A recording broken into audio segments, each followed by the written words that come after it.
দেখাইছো যে আমি কিভাবে খিচুড়ি রান্না করেছি আর এই ঢাকায় বসে কিভাবে কলাপাতা সংগ্রহ করেছি সবটাই তোমাদের সঙ্গে শেয়ার করেছি। আর এখন আমি খিচুড়ি খাবো। তো কলাপাতাই খিচুড়ি বন্ধুরা, অবশ্যই খিচুড়ি যেমন তেমন জানি না কতটা স্বাদ হয়েছে, তবে কলাপাতার জন্য মনে হচ্ছে যে জমে দই হয়ে গিয়েছে। আর এখন আমি খাবো বিসমিল্লাহ বলে। তো সঙ্গেই থাকো আর দেখতে থাকো। এই যে বন্ধুরা খিচুড়ি তো আমি শুরু করেছি খাওয়া, আর তোমরাও দেখো যে কতটা মজাদার হয়। অবশ্যই এটা তোমরা বাসায় তৈরি করবা, আর আমার মতো যেখান থেকে পারো কষ্ট করে হলে কলাপাতা সংগ্রহ করে একদিন মাত্র খেয়ে বলবো বন্ধুরা যে কতটা মজা হয়েছে। শাহনাজ কি মিথ্যা বলেছিল কিন্তু সত্যি বলেছে। অবশ্যই তোমরা ট্রাই করবা আর দেখবা যে কতটা মজা লাগতেছে খেতে। তো আসলে আমরা কি ডিনার সেটে কত রকম ডিনার সেটে খাই, তো এইগুলো তো আসলে কখনো খাওয়া হয় নাই।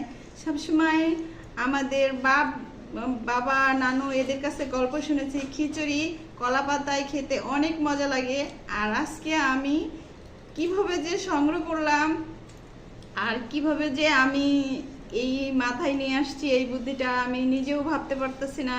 আর হয়তো মহান আল্লাহর অশেষ রহমত যে এই ঢাকায় বসে বসে আমি কলাপাতা সংগ্রহ করেছি আর কলাপাতা পেয়েছি, আর আমার আশা পূর্ণ হচ্ছে। আর এখন আমি বিসমিল্লাহ বলে খাবো, তো অনেক এক্সাইটেড আমি। তো এখন আমি মাংস নিচ্ছি বন্ধুরা বিসমিল্লাহ বলে, আর খিচুড়ি তুলে নিয়েছি বিসমিল্লাহ। সঙ্গে পেঁয়াজ,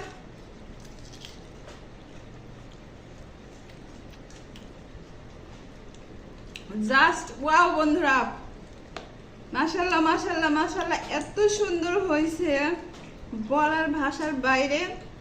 অবশ্যই তোমরা ট্রাই করো আর বুঝতেই পারবা তখন যে কতটা সত্য বলেছি।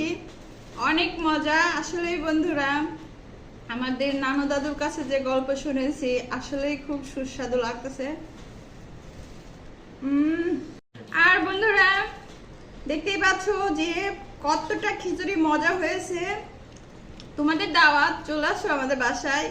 অবশ্যই আমি তোমাদেরকে কলাপাতাই খেতে দেব, চলে আসো বন্ধুরা। আর বন্ধুরা যদি আমার এই ভিডিওটা তোমাদের কাছে ভালো লাগে অবশ্যই বন্ধুরা আমি বলবো যে তোমরা একটা করে লাইক, কমেন্ট এন্ড সাবস্ক্রাইব করে দিও বন্ধুরা।